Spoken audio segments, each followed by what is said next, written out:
Hello. Today's video is a little bit different because I am not on Destiny. I got invited to playtest Terminull Brigade, a new action roguelike co-op third-person shooter from Tencent Games. The game takes place in the Nullverse, a digital world where viruses and evil AI run rampant through the system, threatening to overtake it. It's your job as the player to either team up to work together, or go solo and brave the Horde to reclaim the Nullverse and maintain peace. You can play as several different characters in here, but we mostly stuck to one just for our playtest so we could get a lot of experience with it. The very first thing, or enemy you encounter in the game, is your grunt type enemy. Every good game has a grunt type enemy. This game's grunt type enemies are no different than any other game. They're weak, they run at you, they're there to pad out gameplay and protect harder, more difficult to kill enemies. They don't really have any special abilities. There are two different areas in the game, and the grunt minions do alternate between those. In the first area being some like evil robot things, and then in the second area being more Mad Max type. The more special enemies, however, they have more abilities, they can play longer range, they do have a bunch of health. Some of them have multiple health bars, which I never figured out what the multiple health bars meant. They make the gameplay of each level more challenging for you to clear it and move on to the next stage. From stage to stage, you can find bosses. These bosses offer different attacks, new moves from your normal grunts and special enemies. Now the game is still technically in a beta version, so again, I never figured out how the health bar works.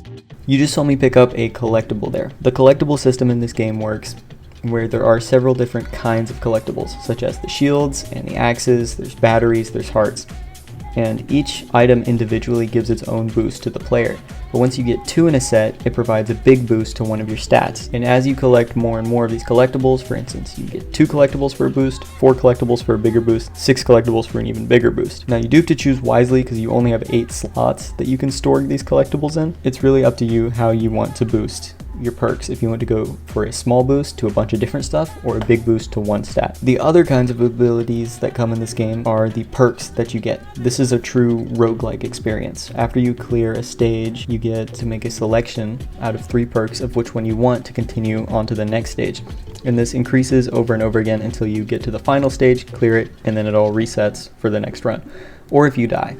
But more likely than not, you'll clear the stage if you're playing on the easiest difficulty like I was. These perks have a wide range of stuff because they all can come from different factions, and each faction boosts its own ability or element or whatever. There's one faction that gives you a little robot that goes over your shoulder and shoots stuff for you, and you can upgrade that's abilities to have lightning strikes or more damage, or it'll boost your gun. Then there is the wealth ability, which I've never seen in a game before. It may be in other games, but not one that I've seen, where so it gives advantages to either your abilities or your gun, or will give you special abilities such as the dash ability, and the damage or recharge rate will increase depending on how much money you have, so it makes it better to save up instead of spend it all on new abilities and items. Then there is the freeze faction, and these guys will give you perks that allow your attacks, abilities, sometimes even your reload to slow and then freeze an enemy, just to give you a little moment of peace on the battlefield. Then there is another faction that is like music related, and that has a bunch of shockwave and knockback abilities, so you can keep the grunts off of you, which could be helpful too. It was pretty fun, the little bit of time we got to play with it. And then there is the burn faction, and this faction makes your bullets or your abilities apply a burn stack, so you can have some passive damage over time when dealing with bigger targets or even smaller targets. On the topic of guns, I do have to say that at least on the character we played on, it felt more like abilities to precedence over actual guns and gunplay. The gun itself felt very weak. It's all the strongest perks and perk pools that we chose to spec into, mostly benefiting the weapon's reload, which is pretty good, and you can spam it pretty fast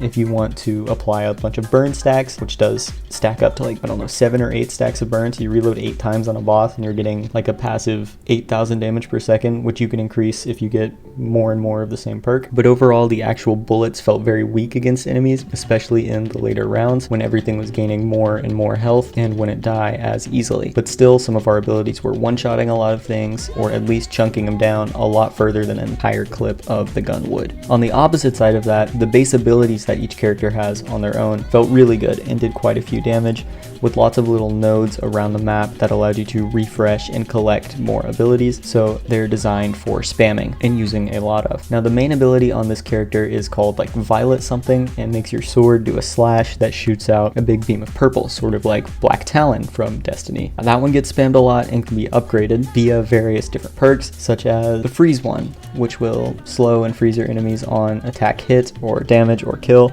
Yes. Moving on from there, you have your ultimate ability, which is just like the super ability in any other video game ever. You just charge it, it does a lot of damage, or it makes a big protection shield, it can keep you alive, whatever your super ability does on your character of choice.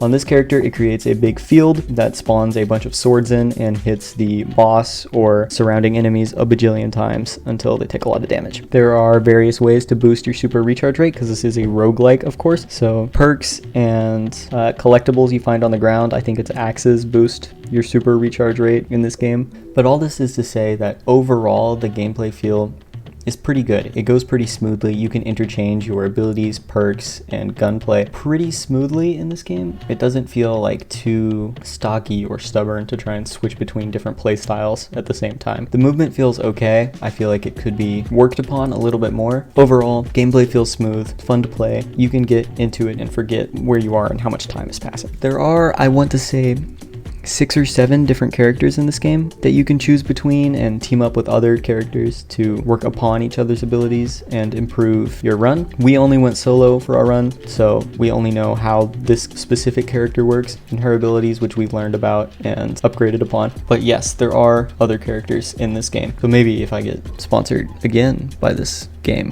I can try out the other characters.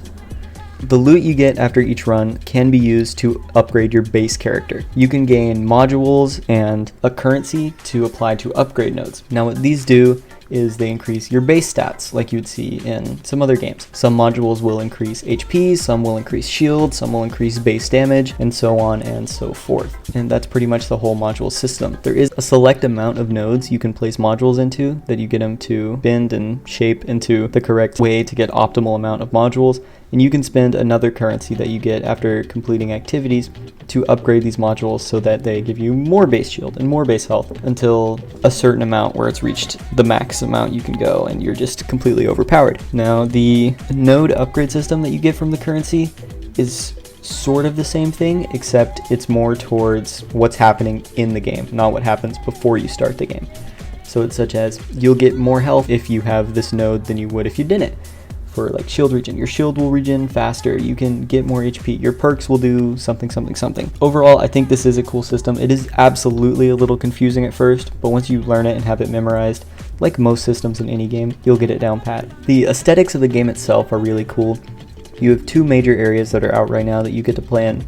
One is sort of a cyberpunk themed city that you bounce across rooftops and inside big fancy buildings to kill various enemies that are all aesthetically designed around the arena. The other area is sort of a Mad Max desert theme with lots of like post-apocalyptic vibe with lots of spikes and rusty metal and nails and stuff, gas masks, chainsaws, the like.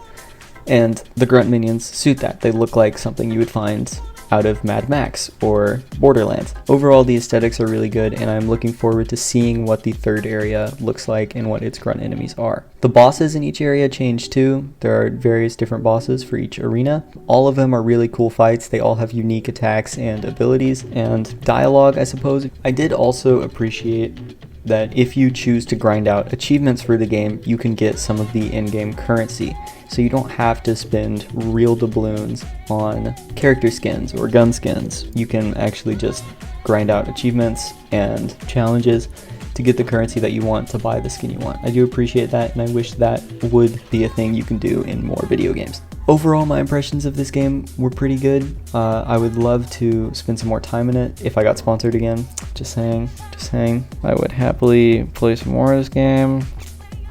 Just saying, but even if I didn't get paid, it is still a fun game, and I would recommend trying it if you are into roguelike shooters. Thank you guys so much for watching. I know this isn't my normal style of video, so I appreciate it if you made it all the way to the end. There will be another Destiny video out next week, but for now, check out Terminull Brigade.